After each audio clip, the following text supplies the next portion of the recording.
몸에서 쇠맛이 날 때까지 귀에서 피가 날 때까지 탈탈탈 털어드리는 뉴스 투머치 세 분의 투머치 토커입니다. 강천호 중앙일보 논설위원 박성태 사랑과 사회연구소 연구소장 김준인 시사평론가입니다. 안녕하세요. 예, 안녕하세요. 네.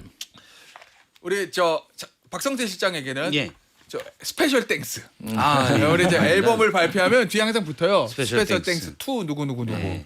예. 저야 뭐 지난 4일간. 즐거운 경험의 알바였습니다. 아유 감사합니다. 그 우리 박성태 실장이 계속하면 좋겠다는 의견도 상당히 있었던 것 같은데. 아유 왜 제 패널로서의 제 생명을 단축시키고 있어요. 아니 뭐 저는 계속- 저에게 불리한 얘기를 안 듣습니다. 저는 원래 그런 사람이에요. 골라들어요 저는. 이 정치쇼는 김태현 변호사가 맡아요. 감사합니다. 균형 잡힌 시사. 아이고. 자 어쨌든 이거를 좀 보겠습니다. 첫 번째 소식은 이거예요. 이거 근데 거의 매주 첫 질문 이건 것 같은데.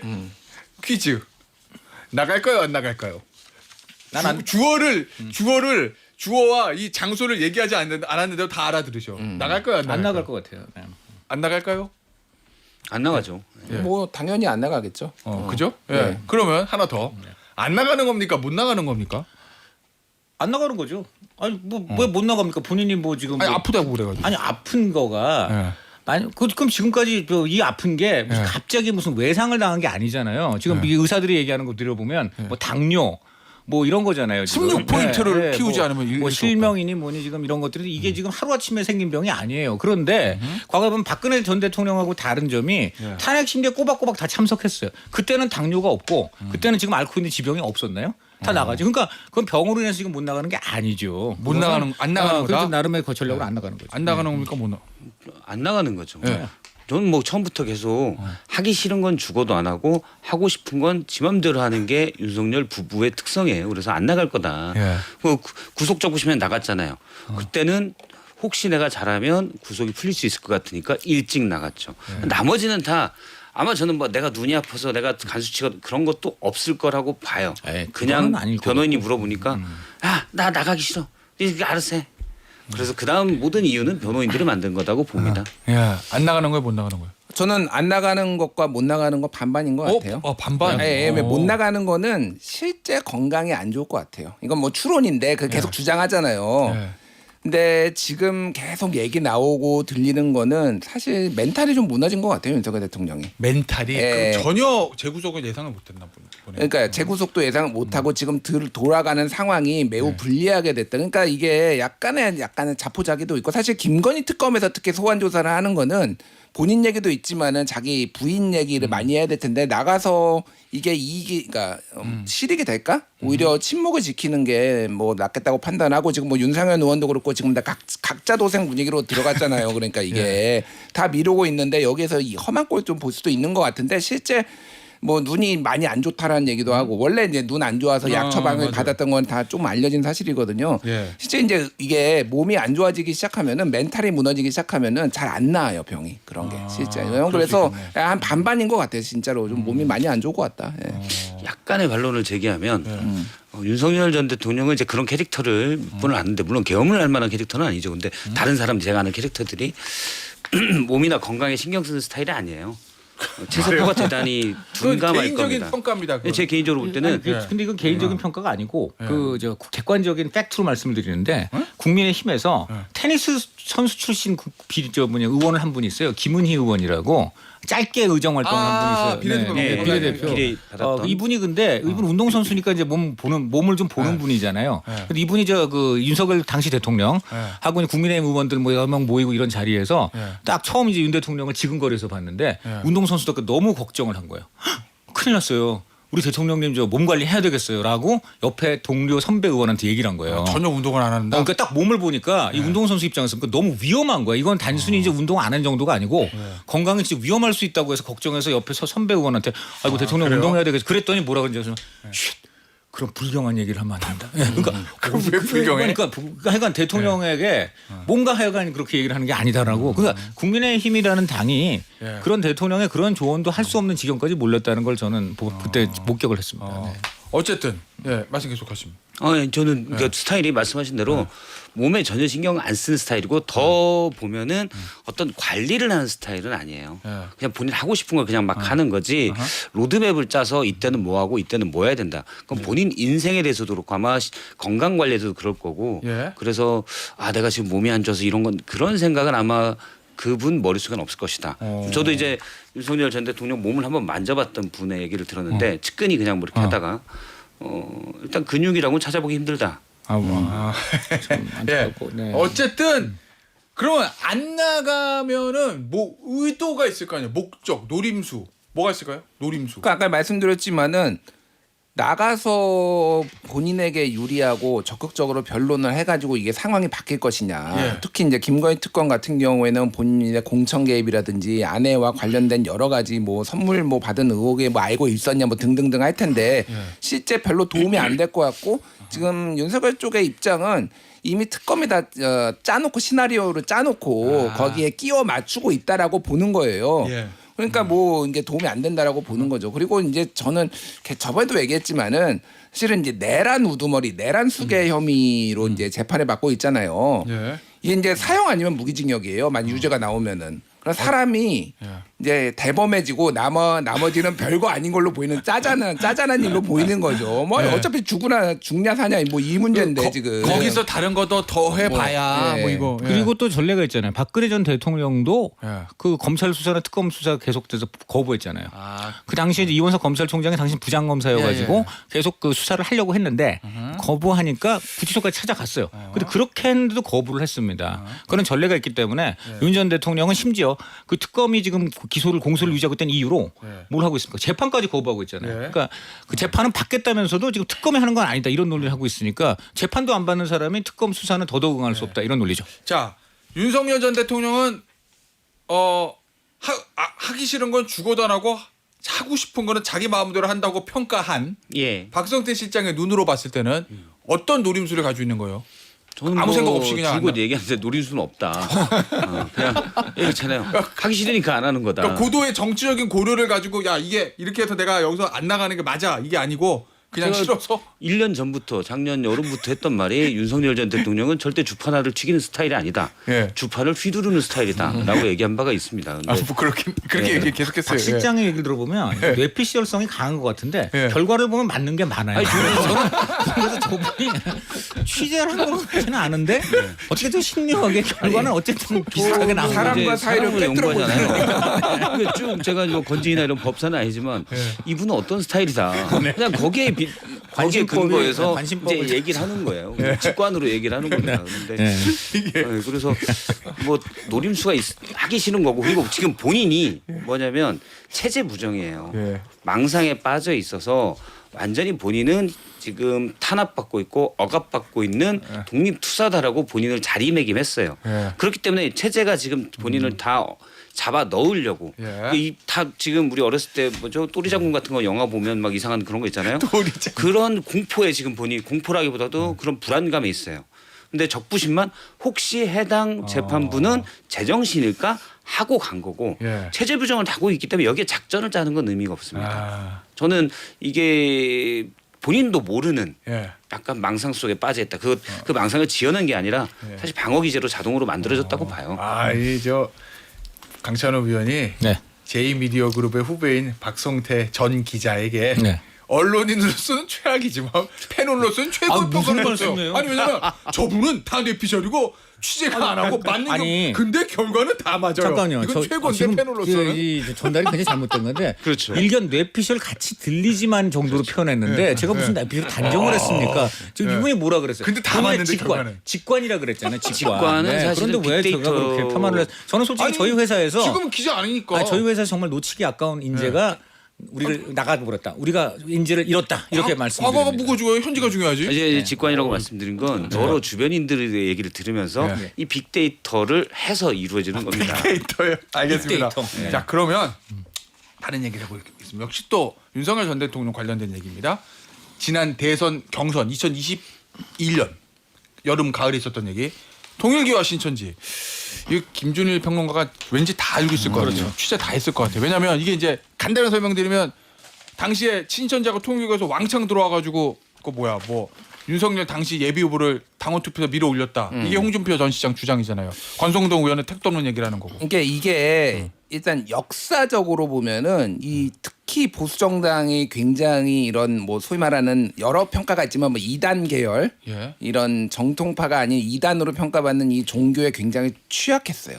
그게 실제 여러 보도가 예전에 있어요. 예를 들면은 2007년에 신천지가 신천지 대외 활동 협조 안내문이라는 문건을 해가지고 전국 12지파에 명령을 내려서 그때도 10,000명이 입당을 한 사실이 있었어요. 2007년 한나라당 때 그러니까 예. 이게 뭐 다 언론 보도가 나온 거예요. 그때 막 다 아, 수사도 되고 언론 보도 나오고 뭐 그랬던 거예요. 그리고 2012년에는 신천지의 수석 장로 황모 씨가 새누리당 상임고문 활동하고 박근혜 후보 캠프에서 행정자치조직위원장 해가지고 신천지랑 무슨 연관이 있는 거냐 뭐 이런 논란도 있었고 뭐 신천지에서 뭐 간부했던 사람이 뭐 그 대변인 해가지고 그 사람 뭐 자르기도 하고 막 이런 일이 있었단 말이에요. 새로 놀랍지가 않아요 사실은.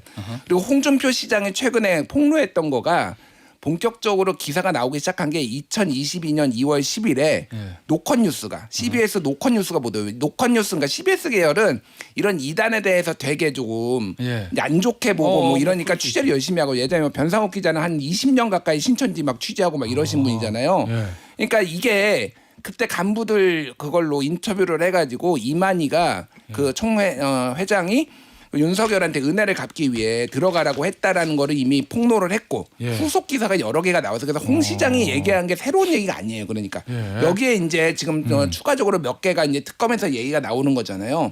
하나는 이제 통일교 쪽 얘기가 지금 나오는 거는 그 이제 권성동 의원을 매개로 해가지고 윤 본부장이 그래서 이제 당원들의 가입을 시키겠다. 그래서 한반도 평화서밋 행사에 펜스 전 부통령이 통일교가 주최한 행사인데 여기 왔는데 윤석열 후보가 그게 이제 2022년 2월 13일인데 그때 이렇게 만남을 하게 해서 그때 이제도 당에서도 말이 많았거든요. 통일교가 주최하는 행사에 가는 게 맞느냐 아니냐. 근데 권성동 의원이 표가 된다. 이 사람들 통일교 차원에서 대선도 할 수 있고 당원 뭐 당원들 가입하는 거 이런 것도 도움이 된다 뭐 이런 취지의 얘기를 했다라고 하면서 지금 했다라는 거잖아요. 이쪽에 한 축이 있는 거고 신천지도 한 축이 있는 거고 그러니까 뭐 여러 가지 이제 이권 사업들도 이제 통일교는 개입을 한 거고 신천지는 본인들의 영향력을 보수 정당의 영향력을 계속 유지하기 위해서 그리고 은혜를 갚기 위해서 조직적으로 이제 개입을 했던 것들이 지금 다 하나하나씩 나오고 있는 거죠. 그러니까.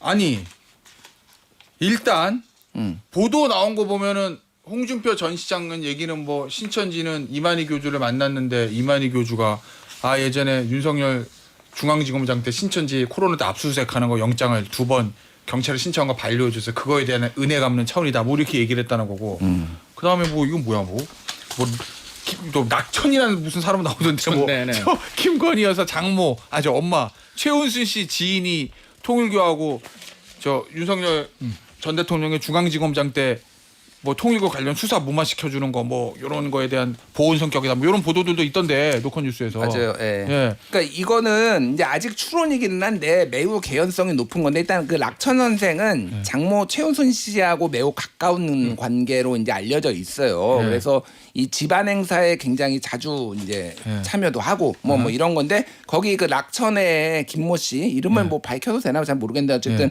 그 사람이 그 수첩에 보면은 2019년에 통일교 화살표 윤석열. 근데 이제 그때 무슨 일이 있었느냐. 통일교가 예전에 이제 건설 그 자기네들 뭐 무슨 천정군 박물관 건립공사 뭐 하고 전남 여수에 무슨 워터파크 공사하고 뭐 이런 거였는데 여기에서 건설사하고 소위 말해서 리베이트 그래서 비자금 같은 걸 조성했다라는 의혹이 있고 이거 건물 자체가 좀 불법성이 있었다 뭐 이런 게 있었거든요. 실제 그 통일교 그 궁 이렇게 보면은요 되게 이상해요.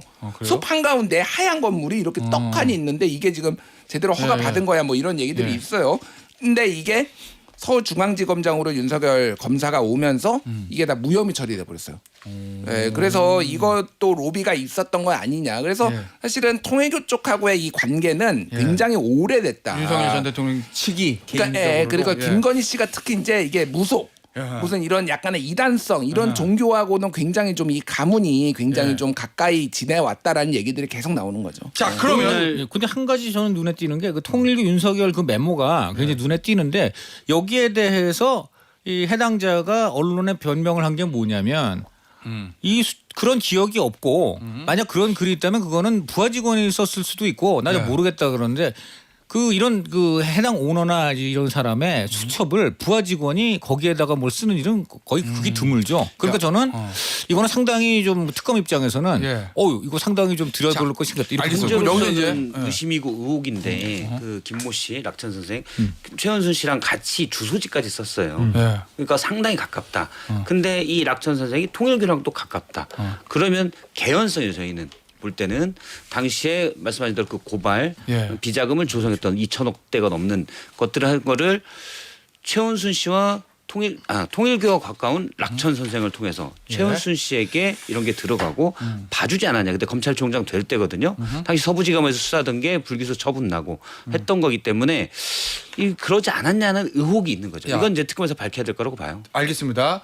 신천지 관련된 거는 홍준표 전 시장이 이만희 교주로부터 들었다는 걸 밝힌 거고 통일교 관련된 거는 지금 보니까 경향신문 그다음에 한겨레 그다음에 노컷뉴스에서 단독 기사를 나온 걸 저희가 말씀을 드린 건데 그렇죠. 그러면 전제를 당시에 신천지나 통일교가 어쨌든 윤석열 전 대통령 도와주기 위해서 왕창 당원 들어와가지고 당원 투표로 다 윤석열 찍어 그래가지고 윤석열 당시 예비후보 후보가 됐다. 요걸 전제를 하고 보면 어떤 문제가 있는 거예요, 여기에? 법적으로 정치적으로 업무방해죠. 일단 업무방해죠. 정당 당원들이 그러니까 공천 룰을 만들어서 예를 들어 당원 80, 민심 20 해서 만들었다. 그러면 당원들이 정당한 의사결정을 하도록 돼야 되잖아요. 당신은 50, 50. 어쨌든. 그러면 조직적으로 만약에 누군가를 밀기 위해서 그러니까 권유나 종교인들도 정당에 가입할 자유가 있죠. 그리고 본인이 좋아하는 후보를 위해서 당원에 가입하고 지지할 수 있는 자유가 있죠. 그런데 저는 핵심은 리스트라고 봐요. 아마 각 총재나 교주의 지시가 있고 이 지시를 따르는 조직에서 우리가 몇 명 지금 가입시켰어요라고 보고하는 게 들어갔다. 이건 이런 게 나오면 이제 업무방해가 확실히 되는 거죠. 그러면 당원들이 어쨌든 뭐 신천지든 통일교는 그냥 가입해서 자기 자유롭게 투표하는 게 아니고 일사불란하게 그냥 그렇죠. 조직적으로 내려가서 각 본부별로 자 너희들 몇 명 지금 가입시켰어? 이런 것들을 취합한 정보가 있으면 이건 전 업무방해가 충분히 된다. 정당한 경선을 방해한 거죠. 조직적으로 가입시켜서 그렇죠. 결과를 흔들었으니까. 그거 근데 그걸 형사적으로 입증하는 거는 조금 어려울 수도 있다. 왜냐하면 예를 들어 회사라든가 이러면 예를 들어 회사 같으면은 회사 직원들 동원해가지고 회사는 밥줄이 달렸잖아요. 그러니까 사장이 내가 좋아하는 후보 누군지 알지? 자, 그 당에 들어가서 알아서 찍어. 이 정도만 돼도 이거는 상당히 정말 이거는 명령을 내렸다고 볼 수 있잖아요. 왜냐하면 그 밥줄을 쥐고 있는 사장이니까. 근데 종교는 조금 다르죠. 종교는 뭐 그 해당 신도들의 밥줄을 종교 그 교주가 쥐고 있는 건 아니죠. 그러니까 이제 이 부분에 대해서는 좀 더 정밀하게 정말 확실하게 지시와 구속이 내려졌는지 그건 봐야 될 것 같고 하는 가지. 요거와 비슷한 사례가 뭐냐면 바로 대표적으로 민주당에서 이런 일이 있었죠. 이상직 당시 이스타항공 창업주 이상직 이스타항공 창업주가 이스타항공이라는 사기업에 거기 직원이나 간부들을 다 그 민주당의 특히 친문 당원 이런 쪽으로 입당을 시키고 그다음에 정치 헌금도 거기 내게 하고. 그 처벌받았어요? 그런 것도 다 걸렸죠. 그러니까 그게 바로 민주당에서 이런 엄청나게 있었던 일입니다. 자, 그러면 법적으로는 뭐 그렇다 이제 수사를 해보고 이제 지시가 내려간 거 밝혀져야 되는 거. 정치적으로는 어떤 문제가 있는 거예요? 예를 들면 통일교랑 신천지가 왕창 국민의힘의 당원으로 가입해가지고 자 윤석열 당시 예비후보를 밀어올려라고 했다고 하면 이게 정치적으로는 어떤 파장과 어떤 문제가 있나요? 그러니까 이게 이제 종교와 정치가 어느 정도 이제 밀접한 관련이 있고 다 좀 취약해요. 예를 들면은 그 뭐 개신교라든지 뭐 가톨릭이라든지 불교에서 한번 성나면은 다 종교들 쩌쩌매잖아요. 예전에 이제 정청래 의원이 한번 그 이제 조계종이었나 어쨌든 그쪽에 문화재 관람료 이런 거 불교계를 좀 자극해가지고 결국은 불교계가 난리 나고 막 사과하고 이랬잖아요. 그러니까 이런 것들은 어떻게 보면 통상적인 일이고, 근데 이제 이 문제 같은 경우에는 가장 문제가 전당대회, 당 내부의 전당대회에서 후보 선출에 영향을 미쳤단 말이에요. 그러면 이거는 누가 봐도 은밀한 거잖아요. 그러니까 이 거래가 누가 봐도 투명하게 이루어지는 게 아니라 이 종교하고는 은밀하게 지금 이루어질 수밖에 없다. 그리고 상대적으로 이단 계열로 이제 분류가 많이 되잖아요.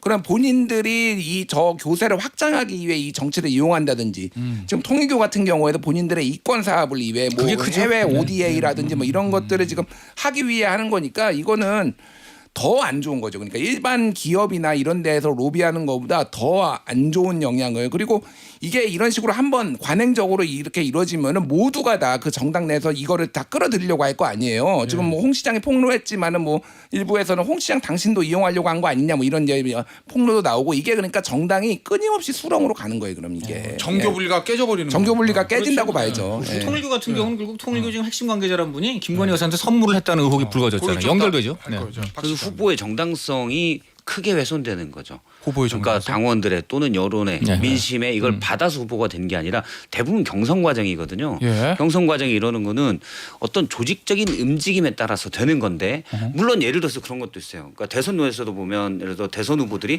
민주노총이나 또는 한국노총의 지지를 받으려고 하잖아요. 예. 물론 민주노총, 한국노총에서 지도부가 공개적인 지지한다. 이번 한국노총에서는 이재명 후보를 지지했었잖아요. 민주노총은 공식적으로 지지한 적은 없어요. 예. 그런데 그러면 금속노조나 산별노조의 그 하위 노조들에게 쭉 그게 가냐? 꼭 그건 아니에요. 각 노조원들은 자기의 판단에 따라서 어차피 투표를 하죠. 그런데 이게 공개적으로 하는 거면 사실은 저는 뭐 종교 지도자들도 나는 누구를 지지합니다. 공개적으로 얘기할 수 있다라고 봐요. 어허. 그런데 이게 비공개로 한다? 예. 그러면 이건 되게 은밀한 거고 그 안에 불법들이 있을 수가 있다는 거죠. 그러면 그거 어느 정도 도움을 받았다면 그 후보가 과연 정당하냐, 그러니까 정치적으로 그런 것들은 문제 삼을 수 있다고 봐요. 그리고 말씀하신 대로 그런 비공개, 그러니까 은밀하게 이루어지면 거기에 대한 대가가 나오게 되겠죠. 그럼 결국 만약에 그랬다고 하면 이번에는 신천지나 통일교가 무엇을 대가로 왜라는 거를 특검에서 볼 수밖에 없단 말씀이죠. 그렇겠죠. 그게 드러나지 않으면 예. 그 특정 세력이 그렇게 많이 유입된 것 자체만으로는 예. 상당히 수세력이 떨어질 수밖에 없겠죠. 그게. 예. 일단 뭐 드러나 말씀하신 것처럼 캄보디아에서 대외 협력 기금 차관 한도가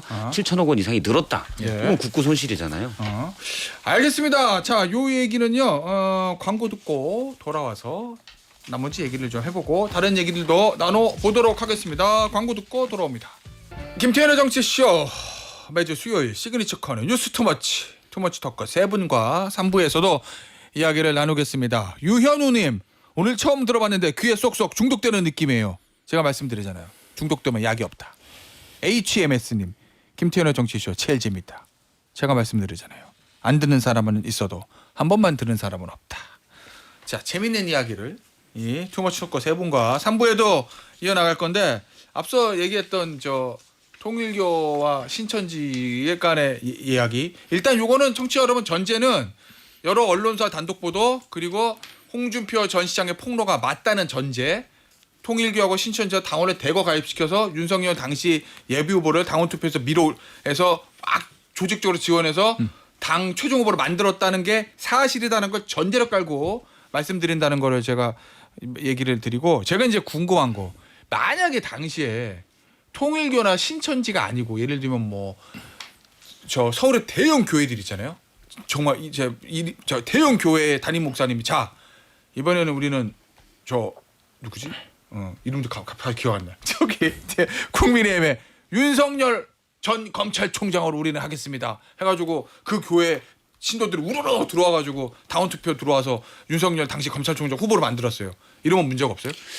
이상한 거 정치적 다른 게 비난은 뭐예요? 받을 수 있을 것 그렇다면? 같아요. 예? 정치적 비난은 받을 수 있을 것 같아요. 그러니까 만약에 이영호 목사가 신부금교회 목사가 예, 전제 예를 예를 들어서 정말 예. 저는 누구를 지지합니다라는 얘기는 할 수 있고 그것 갖고 비난받을 건 없는데 예. 자 당원 가입해서 만듭시다라고 해서 실제 당원 가입이 이루어졌다? 그럼 논란이 되겠죠. 그건 논란이 되겠지만 예. 그냥 논란 정도로.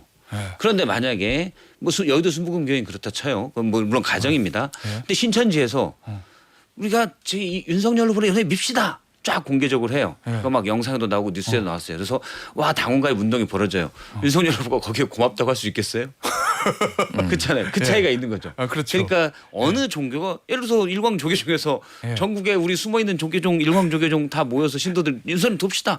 고맙다고 못 하잖아요. 그냥 그 차이가 있다고 봐요. 아. 일단 정치적 논란 하나, 조직적으로 이렇게 하는 게 맞느냐는 논란이 하나 있고 또 하나는 어떤 종교냐, 누가 지지하냐 이 차이가 좀 있다고 봅니다. 그러니까 예전에 이제 이명박 대통령 후보 시절에 그때 개신교에서 공개적으로 그러니까 장로교회 개신교 장로 출신이잖아요. 예. 그러니까 우리는 장로 출신 대통령을 지지한다. 일부 목사들이 그렇게 얘기를 했었어요. 기억나요. 근데 이제 이것도 논란이 되기는 했어요. 정교 분리가 만약에 있는 나라에서 이게 맞느냐라고 했지만은 또 그냥 일각에서는 뭐 그렇게 할 수도 있지 그래서 이제 넘어갔거든요. 이게 그러니까 투명성이 굉장히 중요한 것 같아요. 그러니까 투명하게 우리는 이렇게 한다라고 하고 그거를 자유의지로 이렇게 하는 것과 소위 말해서 2단이라고 불리는 쪽은 조금 더 소위 말하는 교주나 이쪽에 지도자를 중심으로 종속돼 있고 그들의 명령에 좀 거의 죽고 사는 이런 영향력이 크잖아요. 예. 그러니까 일본에서도 그 아베 신조 전 총리가 이제 암살당했는데 그게 통일교 스캔들 때문에 그렇잖아요. 그러니까 예. 그 통일교에서 헌금을 많이 걷어가지고 그거를 예. 다 정치 로비 자금으로 쓰고 이런 것들에 대한 그런 유착 관계가 계속 보도가 되고 그러니까 이게 아예 뭐 일본 정부에서는 인다면 통일교 지부들 뭐 다 해산시켜버리고 막 이런 것까지 갔거든요. 예. 그러니까 통일교가 하던 방식이 일본에서도 그렇고 한국에서도 굉장히 비슷한 방식으로 은밀하게 이런 식으로 영향력을 행사하려고 하니까 이게 좀 크게 문제인 것 같아요. 투명과 불투명 그런 것도 있고 아무래도 결국 만약 이것을 특검이나 검찰이 입증을 하려면 그 교주가 그렇게 명령한 거에 대해서 강제성을 정말 느꼈느냐 또 그 안 따르면 안 될 만큼의 어떤 압박이 있었느냐 이거 입증을 해도 이거 쉽지는 않을 가능성이 좀 있고요. 종교 집단이기 때문에 그다음 또 하나는 이게 중요할 것 같아요. 결국 그렇게 해갖고 특정 후보를 도와준 결과로 이 집권 후에 어떤 혜택을 보았느냐 요 부분이죠. 요것이 입증이 돼야 제가 볼 때는 요것이 앞으로 저 특검에서 또 다른 어떤 그 죄목이 될 수 있다고 봅니다. 저는 근데 이번에 통일교 뭐 신천지의 당원 가입 논란 있잖아요. 현재로서는 논란이 의미하는 바가 있다고 봐요. 그러니까 지금 국민의힘이 이렇게 망가진 건 사실은 당원들이 누구에게 관심이 있냐. 당원들이 전당대회에서 김문수, 장동혁 이른바 반탄발을 지지할 거라는 것 때문이잖아요. 그럼 이 당원들의 어떻게 보면 당원들의 뜻이 현재 우리가 그냥 전제하고 있는 당원들의 뜻이 민심과는 아주 동떨어져 있는 거죠. 그러니까 상식 바깥의 결정들을 한다는 거잖아요. 그런데 지금 민주당도 사실은 마찬가지고 국민의힘도 마찬가지고 당원 중심주의다. 당원이 모든 걸 결정한다고 하는데 지금 이 사례를 보면 이 당원이라는 것들이 얼마나 이제 겉이라는 표현은 당원이라는 추상적으로 오염될 수 있는가 이걸 보여준다고 봐요. 아까 저 김성태 의원도 그런 얘기 하시던데 특정 이념이나 특정 세력에 종속될 수가 있다. 당연히. 그러니까 우리가 어떤 전당대회나 경선할 때 보면 늘 당 지도부에서 하는 얘기는 역선택 방지예요. 그런데 이 지난 대선에서 이재명 당시 후보가 1,700만 표, 김문수 후보가 1,400만 표 이상을 얻었습니다. 그런데 이 두 당의 모든 결정을 사실은 가장 핵심적이고 결정적으로 누가 하냐? 민주당은 한 100만, 국민의힘은 한 70만의 이 투표권 있는 당원들이 결정하는데 이 당원들도 사실은 상당히 오염될 수가 있다라는 거죠. 지금 이제 국민의힘에서는 그게 어느 정도 드러났잖아요. 그래서 저는 이 당들이 지나친 당원 중심주의를 좀 바꿔야 된다고 봐요. 그러니까 이게 산술로 한번 계산을 해보면 특히 이게 당내 경선에서 더 큰 문제가 돼요. 왜 그러냐면 파괴력이 큰 게 국민의힘에 지금 뭐 그 책임 당원이 한 뭐 70만 명, 80만 명 정도 되거든요. 그러면 투표율을 계산을 해보면 일반적으로 한 50% 뭐 이 정도 돼요. 그러면은 실제 당원들이 투표해서 하는 표가 40만 표예요. 근데 만약에 10만 명이 들어왔다. 그래서 그거를 또 절반이 투표를 했다라고 하면 5만 표면은요. 이거는 웬만해서는 당락을 갈라요. 그러니까 그리고 그 한쪽으로서 10만 표는 투표를 높을 것 같은데. 투표는 그 왠지. 10만 표는 게다가 더 높아요. 그러니까 이게 이 유혹에 안 빠질 수가 없는 거예요. 지금 그러니까. 눈에 띄는 게 장동혁 후보가 지금 저 신천지 통일교 들어오는 게 뭐가 문제냐 지금 목소리를 높이고 있어요. 이게 바로 그 어떻게 보면은 지금 그 사람들 표가 정말 중요하다는 거를 자인하고 있는 거죠. 그러니까 왜냐하면 지금 장동혁 후보는 이른바 강성 지지층을 이제 대상으로 하고 있는데 거기는 지금 김문수 후보가 맹주잖아요. 자기는 2등이거든요. 그러면 2등인데 어떻게 그 1등을 따라잡느냐? 지금 말한 대로 신천지나 통일교나 이런 분들이 대거 입당을 만약 했다면 그런 사람들을 옹호함으로써 그런 사람들이 자기한테 이제 좀 강성 지지층 중에서 자기한테 표가 와야 지금 승산을 노려볼 수 있다는 계산이라고 할 수 있겠죠. 알겠습니다. 자 주제를 바꿔보겠습니다. 목걸이를 찾으러 갑니다. 목걸이가 2개인데 빵클리프 앤 아펠 이 목걸이. 김준일 평론가가 지금 이 목걸이에 대한 지금 상황이 어떻게 되는지 정리 좀 해주세요. 그러니까 그 나토 순방회의 때 김건희 여사가 차고 갔던 목걸이. 근데 이게 재산 신고가 안 돼 있어서 방금 얘기했던 6천만 원짜리. 6천만 원짜리. 뭐 더 비싸다는 얘기도 있는데 어쨌든 그 목걸이 그게 이거 어떻게 된 거냐라고 하니까 그 당시에는 이거를 빌렸다라고 얘기를 했는데 아무래도 뇌물이 의심되니 그럼 어떻게 된 거냐 찾으니 김건희 쪽이 이제 이 말을 바꾼 거는 이거는 모조품이다라고 했고 최종적인 진술은 오빠 김진우한테 모조품을 선물을 했는데 그때 순방 때 이거를 빌렸다. 그러니까 어쨌든 모조품이다. 뭐 이렇게 지금 최종적으로는 김건희 입장은 정리가 됐고 그리고 오빠의 장모집에서 나온 거고요. 그거를 오빠 김진우 씨의 장모집에서 그게 나왔는데 그것도 특검에서 압수해가지고 감정을 해보니까 최종적으로 모조품이 된 거고 그리고 또 하나는 이제 그때 이런 거를 빌렸다라고 논란이 된 거 언론 보도를 보고 통일교 윤모 본부장이 오늘 뭐 조선일보도 보도를 했는데 중요하죠. 네. 김건희랑 통화를 2차례인가 하고 그다음에 국모가 이런 걸로 논란이 되면 되겠냐 우리가 선물하겠습니다라고 해서 이제 다른 목걸이 이거는 그라프 목걸이를 선물을 했는데 이거는 건진 법사가 이거를 중간에서 받았는데 건진은 나 잃어버렸어. 어디 갔는지 모르겠어. 이렇게 주장을 하고 있고 이건 아예 행방이 아예 무연하고 뭐 이런 상황이에요. 그러니까. 예. 일단 그 하나 요거부터 그 반클리프 앞에 두 개 엮여 있는 겁니다. 이 목걸이 두 개가. 헷갈리죠. 헷갈려. 네.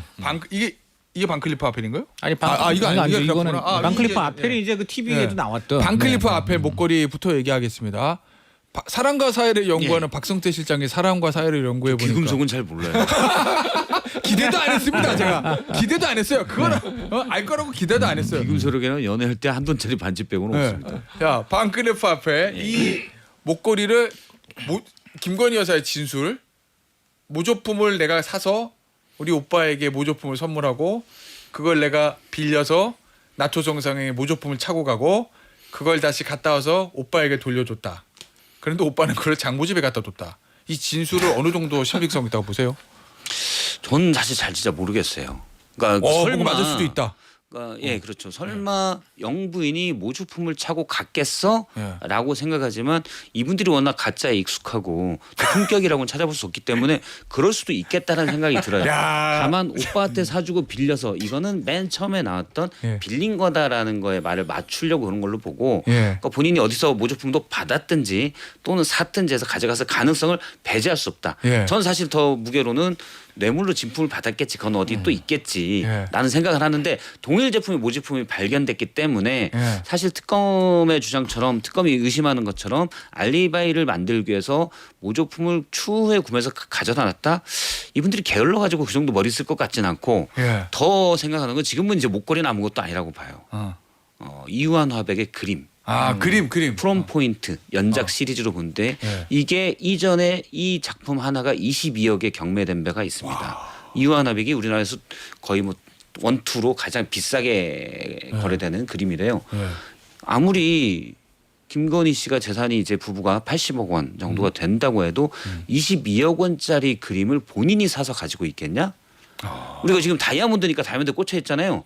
다이아몬드 그 6,200만 원, 6천만 원이에요. 6천만 원 밖에 안 해요. 네. 이거 22억이에요. 이거 22억. 그림이. 근데 그림 22억을 갖다 놓고 알리바이를 증명하기 위해서 거기서 모조품을 억지로 갖다 놓으니까 이건 좀 제가 볼 때는 개연성이 약간 떨어져. 그러려면 그림도 숨겼어야죠.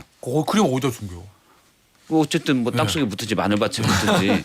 네. 근데 아마 장모집에 그렇게 갖다 놓은 거는 장모집은 설마 안 뒤지겠지 하고 갖다 놨다는 생각이 좀 솔직히 좀 들어요. 근데 22억을 저는 이거는 김건희 씨가 받아서 오빠 집에 파킹했다가 이제 계엄 이후에 장모집으로 다시 옮겼을 가능성도 있겠지만 그림, 오빠가 받았을 가능성도 배제할 수 없다. 어쨌든 그림 그 일가가 받은 거죠. 저는 그 목걸이 비리에. 관련해서 좀 석연찮은 가장 큰 부분은 이게 이제 최초의 의혹이 나왔던 거는 바로 2022년 나토 정상회담에 이제 김건희 여사가 이 목걸이를 착용하고 갔을 때예요. 그때 이거 보니까 이거 수천만 원짜리 같은데 이거 왜 재산 신고 안 했냐? 해서 이제 민주당에서 고발한다고 하고 난리 났잖아요. 그때 대통령실이 뭐라고 해명을 했냐면 지인한테 빌린 거라고 했어요. 지인한테. 근데 사실은 지금 이제 이 김건희 여사 측 얘기는 이게 모조품이라는 거잖아요. 그럼 사실 그때 그런 얘기를 했어야 되지. 말이 바뀌는 거예요. 그러니까 왜 그때는 빌린 거라는 얘기는 정품을 빌렸다는 얘기잖아요. 정품, 모조품이라는 얘기를 안 했어요. 그러니까 물론 모조품이라는 말을 하니까 무슨 논란을 의식했는지는 모르지만 사실은 그때 그렇게 해야 되는데 그때는 정품을 지인한테 빌린 것이냐 이렇게 해명을 했단 말이에요. 근데 이제 와서는 모조품이라고 그러니까 이거 자체가 굉장히 아니 그럼 이 지금 본인의 해명도 모조품인가? 이런 생각이 들 수밖에 없잖아요. 모조 해명? 이렇게 들 수밖에 없는 거죠. 그래서 이 부분은 진짜 좀 정말 그 김건희 여사 측이 진실을 그대로 좀 얘기를 해줬으면 하는 생각이 듭니다. 대가성에는 뇌물일 가능성도 있다고 보세요? 아니 그러니까 지금 이거 자체 이 문제는 그렇다면 이제 이건데 이 아펠 목걸이하고 그라프 목걸이가 다른 건데 아펠 목걸이는 보니까 만약 이게 정품이라면 이것은 그 윤석열 대통령이 정보에 어디 숨겨져 있다면? 네, 숨겨져 있다면 이거는 윤석열 전 대통령이 대통령 되기 전에 네. 그때 이제 김건희 여사 갖고 있었던 얘기가 된다고 보이는데 네. 그럼 그때 이제 그게 어떻게 그걸 구입했느냐? 과연 검사 아무리 검사총장이지만 네. 검사총장 월급 갖고도 이렇게 살 수가 사기가 굉장히 힘든 그런 상품이거든요. 당연하죠. 그렇죠. 그러니까 그런 걸 볼 때 그럼 이건 그 일단 아펠 정품이라면 아펠 정품은 김건희 여사가 어떻게 구하게 되었는가? 1번. 그다음에 이제 2번이 바로 이제 문제가 되는 게 지금 오늘 조선일보 보도에서 났지만 그게 논란이 되니까 야 국모가 이거 체면이 뭐냐? 자 통일교 니네가 좀 사줘 이래가지고 지금 통일교 쪽에서 그래프를 사줬다는데 문제 또 그래프가 지금 안 나오고 있잖아요. 그건 그러니까, 어디 있는 거예요? 그러니까 요거는 요거대로 당연히 해명이 돼야죠. 그래서 저는 이게 정말 모파상의 목걸이도 아니고 말이죠. 이런 지금 우리 참 대한민국이 이 자체로 망측하다 생각합니다. 목걸이 2개 그림 하나 찾아야 네. 되죠. 아니 그러니까 제가 한번 사람과 사회를 연구해 볼게요. 이번에. 이게 모조품 일단은 먼저 얘기 나왔던 반클리프 아펠 이게 모조품의 가능성이 있을까 저는 그 생각이 드는 게 이건 추론이에요. 아니 특검은 일단 발견된 건 발견된 뭐죠? 건 제가 모조품이야. 말하는 그 당시에 김건희가 그 찾던 당시 게 거. 6월에 2022년 그렇죠. 6월에 네. 그러니까 첫 순방이고 모든 이목이 이제 그때는 또 쏠리는 우호적이었잖아요. 예. 김건희 씨한 여사한테 주목이 다 집중되고 있는 상황에 만에 하나 이게 소위 말해서 짝퉁이라는 게 외신에 예. 뭐 이렇게 나오거나 이렇게 될 경우에는 이게 개망신. 객체 망신이고 본인도 개망신이에요. 그러니까. 근데 김건희 여사라는 이제 그동안의 이력을 봤을 때 굉장히 많은 것들이 좀 불투명한 게 있어요. 뭐 이를테면 하위 학력에 뭐 이런 여러 이력들이 있잖아요. 어떻게 보면은 거짓으로 좀 점철된 삶을 살았다라고의 과언이 아닌데 이런 사람일수록 오히려 이런 명품이라든지 이런 걸로 본인의 포장 가치를 좀 더 증명하고 싶어 하는 건데 짝퉁을 했다? 저는 이거는 이런 사람들 본 적이 있는데 전혀 가당치 않은 얘기다. 예. 그리고 이게 2022년 6월이잖아요. 사실은 대통령 당선자 신분 때 그때 받았을 가능성이 저는 높다고 봐요. 왜 그러냐면은 최재형 목사나 이쪽에 얘기를 했던 게 당선자 되자마자 김건희한테 줄 서가지고 백 들고 쫙 있었다는 거 아니에요 지금. 예. 그때 이제 그 뭐 본인도 그거 가져갔고.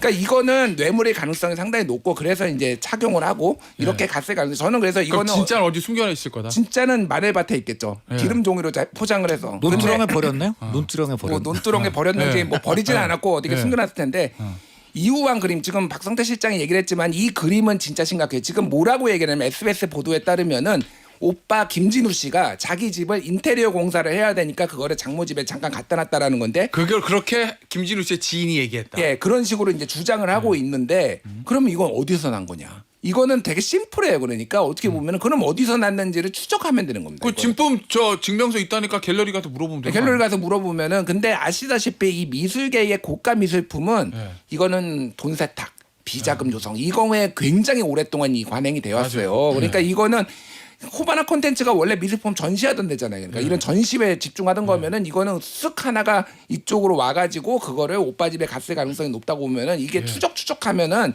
제가 보기에는 고구마 줄기처럼 오히려 목걸이보다 진짜 많이 나올 수 있겠다 이건. 뭐 그림이 뇌물일 가능성이 좀 크다고 봐요. 예. 네.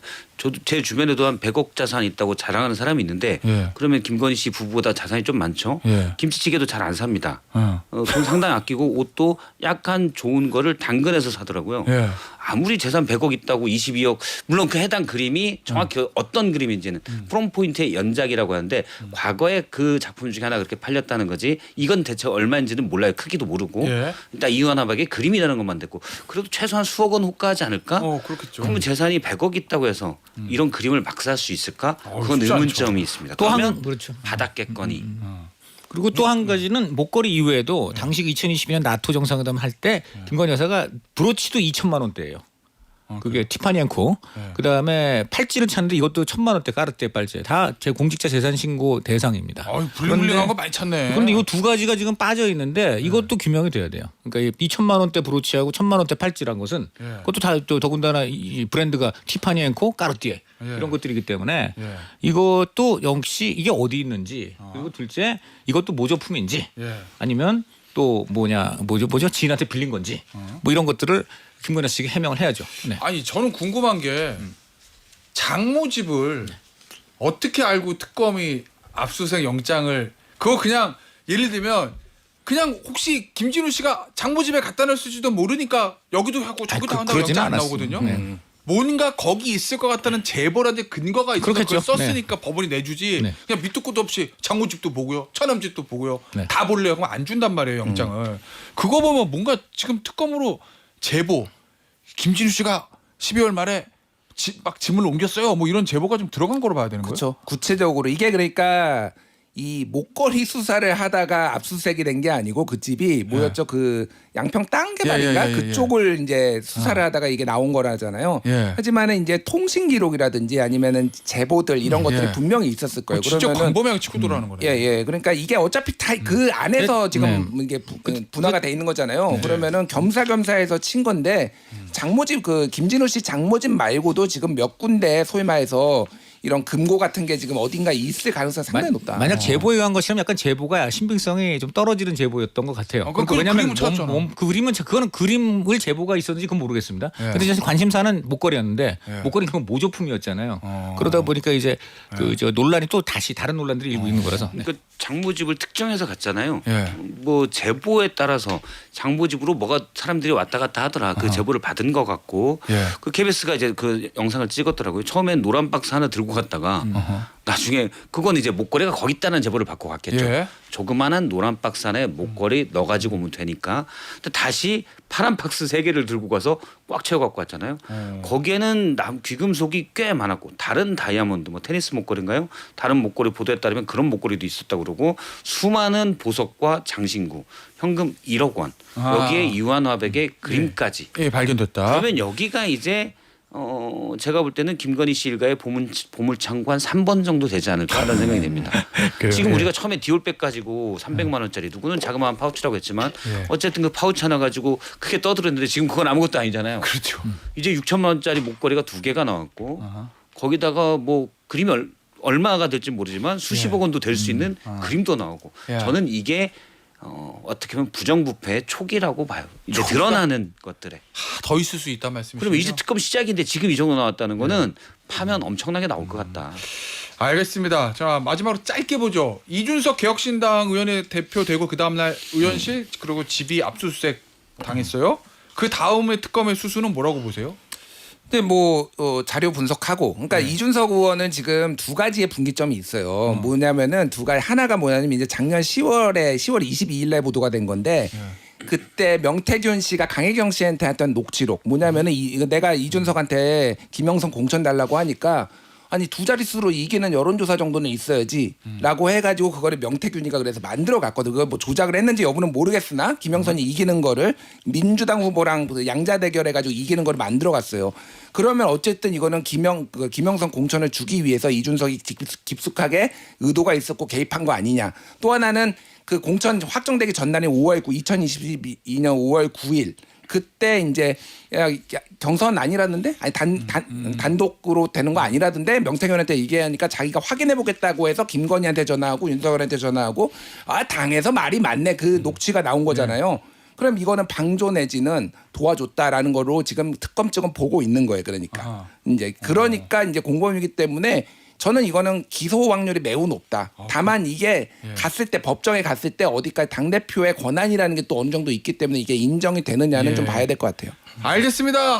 오늘 뉴스 투마치 여기서 마무리하도록 하겠습니다. 강찬호 중앙일보 논설위원, 박성태 사랑과 사회연구소 연구실장, 김준일 시사평론가였습니다. 감사합니다. 감사합니다.